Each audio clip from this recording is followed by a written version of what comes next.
Usually on this channel, we take a look at news surrounding a specific species out in the wild. Well, this week we're taking a look at all of them. And according to a recent report from a major conservation group, the current situation is pretty dim. So here's the deal. The average size of wildlife populations has plummeted by 73% in just the last 50 years, from 1970 to 2020. That's a huge drop, and it's not just a random blip. This info comes from the World Wildlife Fund's latest Living Planet report for 2024, and it's a big wake-up call. According to the report, parts of our planet are getting dangerously close to tipping points that could trigger some seriously bad consequences, all thanks to the combined effects of nature loss and climate change. The Living Planet Index, which tracks nearly 35,000 animal populations from almost 5,500 species, paints a pretty grim picture.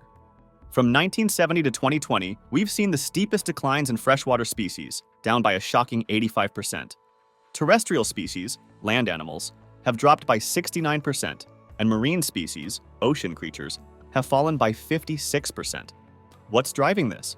Well, habitat loss and destruction, over-harvesting, mostly tied to our global food system, invasive species, disease, and of course, climate change are the big culprits.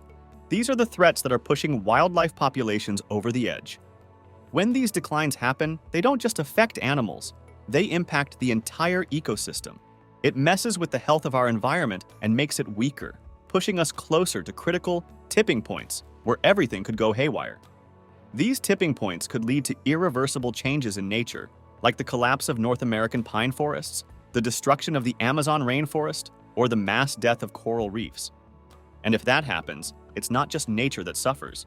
Our food security, livelihoods, and economies could all be adversely affected. Nature provides the foundation for human health, a stable climate, the world's economy, and life on Earth. The Living Planet report updates 50-year trend lines of how much we've lost and tipping points that lie ahead, said WWF US President and CEO Carter Roberts. It highlights the most powerful tools to stem the loss and match the scale of this slow-motion catastrophe. A wake-up call that we need to get going, and fast. To give you an idea of what this looks like in real life, consider some species highlighted in the Living Planet Index. For example, the number of female hawksbill turtles nesting on Milman Island in Australia's Great Barrier Reef has dropped by 57% between 1990 and 2018. Amazon pink river dolphins are down by 65%, and Chinook salmon in California's Sacramento River have plunged by 88%. And just last year, over 330 Amazon river dolphins died during an extreme heat wave and drought. There is a bit of good news. Some species have been making a comeback thanks to effective conservation efforts. For instance, the population of mountain gorillas in East Africa's Virunga Mountains has been growing by about 3% a year between 2010 and 2016. Also, bison numbers across Central Europe have surged from near extinction in 1970 to a solid 6,800 by 2020. It shows that when we put in the effort, we can make a difference. That said, even though world leaders have agreed on some ambitious targets to slow down nature loss, like the Global Biodiversity Framework, tackle climate change via the Paris Agreement, and boost human well-being through the UN Sustainable Development Goals, the Living Planet report makes it clear that what we're doing right now just isn't enough. National promises are falling short, and actual action on the ground is lagging behind. So upcoming global biodiversity and climate summits are a big deal for the World Wildlife Fund. They are calling on countries to create and stick to strong plans to protect nature and cut emissions. That means cutting back on global overconsumption of food and energy in a fair and equitable way.